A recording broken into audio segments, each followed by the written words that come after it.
Hey, what's going on, everybody? It's your boy Forsaken here, back at it again. We got the episode 3 review of Bleach 1000-Year Blood War, titled March of the Starcross. And man, oh man, was Indy right. Things went down this episode. A lot of action goes down. Wish there was a little more, but, all good things, come to those who wait, right? We do, however, get a lot of the background information in this episode as to why everything that's happening is happening, what's going down. We even get a lot of questions that arise as to what is to come. We'll get into that. But overall, I do really like how the episode plays out overall. They kind of play on that fact that there's a lot of things happening in a lot of different places all at the same time or in sequence of one another, and they really do portray that very well. The episode skips to different locations quite a bit towards the later half of the episode when things really start popping off, and it's just like, oh, I want to know what's happening over here, but we got to know what's happening over here because it's directly related to what's happening over there. And then now there's this third place, and it's just like, oh my god, there's so much going down. Anyways, really well played for that. I do like that it really puts in for me at least as a viewer, it opens the world, like instead of it being just this one particular spot and then we finish up everything that's going here and then then this is going on over here. No, it's all happening at the same time. It makes the world bigger. Like, you're really in it, and that's the best part about it, because you get to see all of the different sections happening at the same time versus, I'm only in Hueco Mundo, but there's stuff popping off in the Soul Society, and I gotta wait until I'm in the Soul Society to see what's going on. No, we get to see it all happen as it's happening, and I like that. It's really awesome. Going to the beginning of the episode, it starts off pretty much right where episode 2 ends. It just continues, right? The one Quincy dude just kind of just standing over the bodies of the Tres Bestias, and Ichigo pulls up, and they're kind of having like this MC and protagonist antagonist kind of stare down thing, and it's just like it's about to go down. It's just fighting is going to happen without a doubt. Obviously it does. Who would have thought, right? No? Okay. So the one dude, he starts popping off. He's like, oh, I know all about you, Ichigo. And Ichigo's all confused, like, how do you know? Like, you standing outside my window or something? Like, why y'all know about me? Well, apparently the head dude for the Quincy division, department, group, organization, whatever the heck, the Wandenreich. Yeah, so apparently the head dude has listed Ichigo Kurosaki as a special threat, and to prioritize taking care of this man because he's just that dangerous. And of course he's that dangerous. He's the main protagonist. Come on now. But so they pop off. The dude starts attacking him with his cronies, and Ichigo's like, yeah, okay, very funny. All right, get this child's play out of the way. Makes quick work. The Quincy dude thinks he's won though, because the smoke envelops Ichigo after this big old shebang of an attack, and we see Ichigo's Zanpakuto drop to the sand. The smoke clears. Ichigo, with his MC awesomeness as always, is literally just holding his attack in his hand. Is like, very funny. And of course, the dramaticness of everything all shown in action. The Quincy dude's like, oh my god, you caught my attack. And Ichigo's like, yep, throws it back, done. That kind of just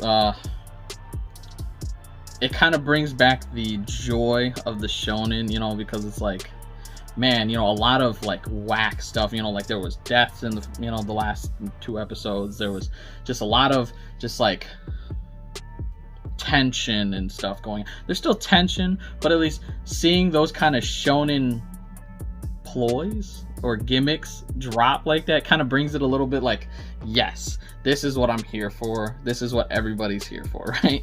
So I thought that was really awesome that they played out that fight the way that they played it out, because it kind of, in a way, it shows how awesome Ichigo is and how OP this man is, but at the same time it kind of gives like a little comical effect, because it's like, how dare you just come at my homie like that. Right? So after this transition, right, the main Quincy dude of, you know, I don't even know what his name is, right? Because we don't even know it yet. But anyways, the main Quincy enemy dude right now, he kind of, you know, it's like, I can't believe you just did that. Now we're about to go for round 2. But before we get that, it transitions to the Soul Society. You know, and this is what I was talking about earlier, where it kind of hop skips, you know, all over the place. We're in the Soul Society now. It's all the squad captains and Captain Yamamoto. You could tell he's pissed. And honestly, it makes sense. The dude who's literally been his lieutenant for pretty much forever just passed away. We had that very somber funeral in the last episode, which I wish they would have given more to it, especially because of how significant that guy was to Captain Yamamoto, and just the fact that he passed away. You know, I wish they would have gave more to that, but that's episode 2. We're episode 3. Captain Yamamoto is going to rectify that. He is pissed. He's angry. How could we let this happen? Do we know where they're at? We're going to go get them. We're going to take care of them. We don't know where they're at.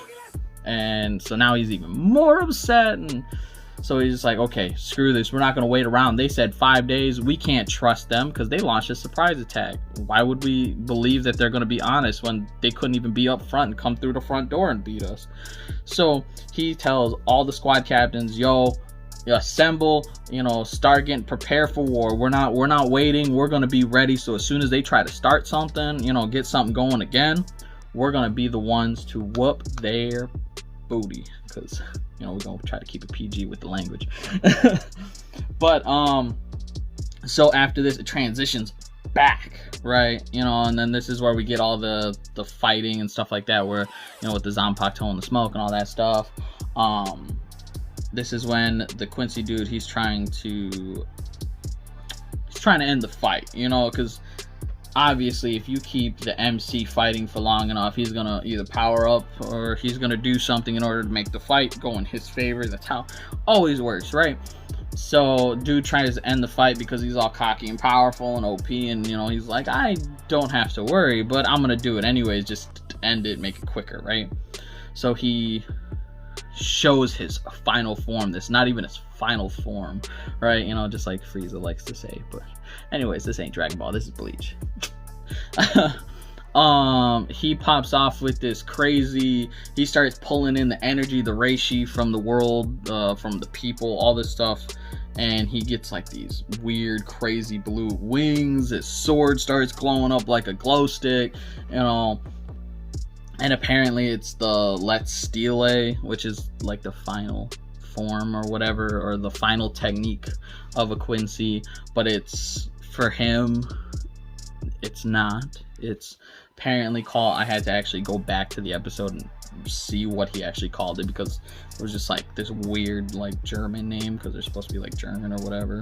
But it's called the Quincy Volsterndish, or I hope I pronounced that right. But yeah, it's supposed to be like the more perfected version of the Let's Steel. And like I said, it's like he's got these blue wings, he's got this blue flame sword. It's like OP looking, right? Yeah, whatever. We've seen more OP looking. Anyways, we finally, so then now it transitions again to, this time instead of the Soul Society, it transitions to the Wandenreich headquarters, where, you know, his majesty is at. We all know his name's Yawatch, but we don't know that yet. But so Yawatch is getting this report, right? And the dude finally found out this dude's name. His name's Opie. This man's name is Opie this whole time. I'm sorry for anybody actually named Opie, but anyways, Quilgi Opie. He's fighting Ichigo, and then your watch is like, oh well, so you know about them 5 days? Screw that. We're going now. We're invading the Soul Society. Forget them 5 days. We're going now. Just like Captain Yamamoto thought. We can't trust these fools. Assemble the Stern Raiders. You know, everything. You know, scramble everybody. You know, we're going in. It's, you know, kind of like this dramatic, you know, all these people walking, and, you know, they're going to this blue light or whatever, and, you know, it's just supposed to be like dramatic effect. It really, I thought it was cool, but I want to see what's happening with Ichigo, you know. That's how everybody is. So goes back to the fight, everything's popping off. Opie, I'm gonna keep making fun of this man's name. But Opie keeps, he thinks that he's like this OP powerful dude, as always. The people on the lower rungs of the ladder always seem to think. But since he's in this new form and stuff like that, he gets cocky, so he starts talking, as per the usual. Which actually kind of works out in our favor, for the fact that he starts speaking about like the differences between what Ichigo currently thinks of what Quincy's powers and abilities are versus what they actually are. And it's kind of just like, how do you know what my man is thinking right now? Like, do you read minds now or something? It's just like one of those weird things, like, how do you know what this man is thinking? But so he's going into this like little rant thing, and Ichigo's like, well, I'm glad that you're different from Uryu, because then I would have had to murder Uryu because you ugly. And it's just like one of those, just middle of the fight, they're going at it and everything like that, and he just, you know, you're OP when you could just be like, bro, you ugly, get out of here. Oh, that was gorgeous. That was funny. But anyways, so dude obviously is upset. He starts trying to power up again, and instead of it kind of just going into this match between Ichigo and Opie, the Tres Bestias, that we thought were originally out of commission, no longer in the fight, they clap back. They come back with Ion, you know, the big monster beast thing, and then they just go to town. This man did not see that coming. Nobody did, but oh my god, they go to town on this man. And then instead of us kind of seeing, you know, what happens, guess what? Another transition. This time, instead of the Soul Society, instead of the Wandenreich headquarters in Hueco Mundo, we get our man Uryu that we've been so long been talking about. And he's trying to figure out what the heck's happening. He knows what's going on. He thinks that he kind of has like a hint that it's going to be the Quincy, that there's Quincy's attacking and everything like that. And he's trying to figure out what the heck's happening. And his dad, Ryukin, there's like this mystery revolving around Uryu, because earlier in the fight, Opie was telling Ichigo how, I'm stronger than Uryu. That's impossible. That dude's supposed to be super OP and all this stuff, right? And Ryukin, when he's having this conversation, Uryu's trying to figure things out. Ryukin just kind of keeps brushing him off and is like, nah, dude, this doesn't involve you. Stay out of it. Nothing, right? And so it brings in this big question of what's going down with Uryu, the foreshadowing. Obviously, Uryu's gonna, you know, since it's the Quincy's and everything like that, Uryu's a Quincy. He's gonna play this big role later on in the series. Manga readers already know what is to come, obviously, but us anime fans that are only watching it via the anime, we are in, I'm assuming, for this crazy treat. We even, in one of the video, like I think it was the opening theme or something like that, there's one moment where we see Uryu standing with the Quincy's. So that, I want to know how we get to that point. You know, when Uryu didn't even know these people existed up until this point. So does he, you know, and then why is he standing with them? Did he genuinely join them? Did he sneak in order to, you know, be like a, you know, a double spy, you know, whatever? I need to know. I need the answers. And unfortunately, we don't get the answer to this question in this episode, which is it brings you to the edge of the seat, and then it makes you wanting more. And I love that aspect, that there's all these questions that come up for us, but we don't, we have to keep watching, so it makes you want to watch you want the next episode even more now. So very well done there. I really do like that. Anyways, I'm sorry, I'm ranting now about Uryu because I need to know, But so it transitions back to the Soul Society this time. Again, like I said, it transitions all over the place. We get more backstory into why this is going down. What was it? Squad 13, the 6th seat. Kajomaru, I think was his name. Anyways, one of the 6 seats of one of the squads, he's got like purple hair, looks very like handsome or whatever. Anyways, the dude breaks down like the history to the 2 like fleshling soul reapers that we saw in episode 1, and explains the differences between the soul reapers and the Quincy's. How the soul reapers, they're technically referred to as the balancers because they keep the balance of the souls between the world of the living and the Soul Society, and they maintain balance. Balance makes sense, right? And how when they kill people, it brings that soul, or when they kill the hollows, they bring that soul back into the cycle of life. And with the Quincy's, that just does not happen. And when they kill something, they just delete it from existence. So there was this big feud in the ideology and how the 2 went about, and from how the Quincy's were going about it, it was going to ultimately end in the destruction of both the world of the living and the Soul Society because of the imbalance that they were creating. That's just mind-blowing, because it's just like, how did, like, it makes sense why these 2 are feuding, because it's like apples and oranges, that it just don't make, like, their ideologies just clash too hard. And if you're going to bring about the destruction of the world, there's going to be issues, right? So anyways, because of what I just stated, the Soul Reapers 200 years ago basically started a mission to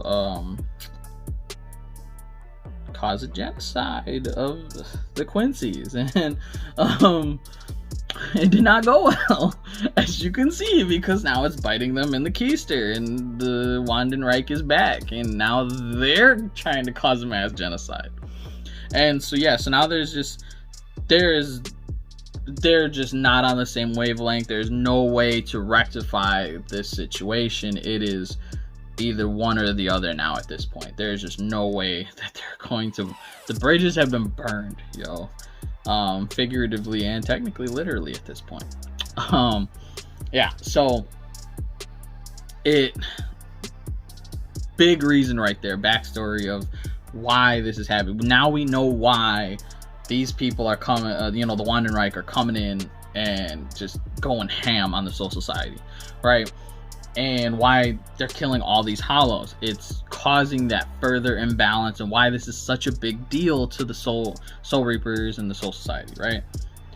And apparently that in a conversation between Mayuri and Captain Yamamoto, apparently this all stems from Captain Yamamoto not being able to kill His Majesty. You'll watch. 1,000 years ago, that's where they break that fourth wall kind of thing, and shows off the title of the show. Anyways, I thought that was a little interesting twist right there. Thought it was pretty cool for that.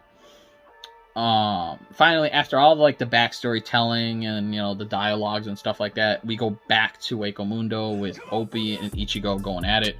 It's not really Opie and Ichigo going at it, it's Ion just whipping Opie back and forth, just beating the living snot out of him. No contest, right? Wrong. Opie comes, pops after they're, the the quietness happens and everything like that, they kind of take a break because Ion's getting tired apparently. Opie comes back and he's like, yeah, that hurt. Okay, you're dead. Right? And he starts absorbing even more energy. Apparently this dude is just, he's a bottomless pit of absorbing the reishi of the world. He basically absorbs so much that he becomes this monstrosity of a character because he absorbs Ion, and he gets like these creepy eyes. He gets like super buff and looks awesome but disgusting. And so Ichigo rejoins the fight now finally after Opie just kind of just pops off and just knocks out Tres Bestias again for the 30th time, and Ion's just gone. Ichigo's now in his Bankai though, and this is where the real round 2 is about to go down. Okay, it was just like seeing Ichigo back in the Bankai, coming in, just, you know, being OP as always, was just, it gave me chills seeing him come back in like that, you know. And instead of showing more of the fight, transition again. So, and then this is where, you know, it edges you to the, you know, gets you to the edge of the seat. You're like, man, it's about to pop off. It's gonna go down. All right, transition to the next part. Uryu finds this book apparently, and he reads about all that's going down. He discovers what's happening. Apparently something went down with his mom in this book that hopefully we'll be able to hear about. Ryukin goes back to brushing him off. This doesn't involve you, get out of here, nothing. Uryu runs off. We don't know what happens. Transitioning again. You know, honestly, it was kind of comical how they transition, but they did it really well. Anyways, the piece de resistance at the very end, right? It's the somber calm before the storm. Explosions. Everything goes down just like we were expecting it to go down. Pillars of fire, reishi, whatever, the big blue swords of reishi come up. You know, like it's like what you want to call it, Byakuya just popped off his Bankai, but instead of the sword, it's just blue flames, right? And they're popping off all over the Soul Society. The invasion is happening. Coming out of the reishi is the Stern Ritters. The head honchos is what I'm assuming they're the elite squad of the Wandenreich, because why would they be named differently than the Wandenreich, right? So anyways, these, like, they're probably like the captains of the Wandenreich. They come out of the reishi, they just go to town, right? They are blowing up people. Things go down. Okay, a lot of people died. A lot of Soul Reapers died. Even, I don't know if y'all remember him, but what was his name? The third seat, Lieutenant Kira. Yeah, Kira? Yeah. He literally gets just obliterated out of the sky, right? Just gone, done, gonzo, just on the ground. And the most spine-chilling moment goes down, and it's when, I'm assuming he's the head of the Stern Ritters, because there's no way they just gave this line to just anybody. This dude, straight up, it's just, he's got hood up, he's coming out like he's the mob boss himself. You just see his face, and he says, it's giving me goosebumps now just even remembering it. He said, I had to write it down even. This man says, "Tremble in fear, Soul Reapers. The Stern Ritters are going to purge all of you." And it just cuts, and it ends the episode with that. I have goosebumps right now. I have chills going down my spine just saying that. Like, you can't do that to a man. You can't pop off like that and then hit me with the ending theme. Okay, I am so hyped for episode 4 to drop. I can't wait to see what goes down. We know why everything's happening now. We know the reasonings behind it. We have new questions that have come up. What is going down with Uryu? Why did Uryu originally think that he was the last Quincy? And where is that route going to go? Why do the Wandenreich and His Majesty know so much about Ichigo, about Uryu? Why apparently Uryu is way more OP than he was made out to be originally? Like, does he have like a hidden power, or maybe his power has been, you know, locked away, you know, hidden within him, and he has to unleash it now? You know, maybe it was sealed away or something. I don't know. I need to know. This is like the overall arching question that I'm pretty sure they're gonna answer in one of the later episodes, but I need to know. Okay, we all need to know. Overall, was a really good episode. Like I said, it was kind of trippy with how they transitioned to all these different areas. It was done well, at least for the fact that, like I said, it makes that world building. It makes it like, it shows how big the world is. It shows that all this stuff is going down, and now we're actually getting into it. So episode 4, granted there was a lot of action in this one. I wish we got to see a little bit more of the fighting. You know, this is an action shonen show. You know, I'd like to see more, instead of just, yo, all these people just died, and then, you know, like the tension. It's awesome, but I want to see the back and forth that we normally get to see in these fights, right? That's I'm sure is gonna pop off in the next episode, but next episode ain't here yet. So anyways, overall really good episode. I can't wait for episode 4. I hope you guys enjoyed my ranting and my fanboying, girling, whatever you want to call it, over this episode 3. I hope that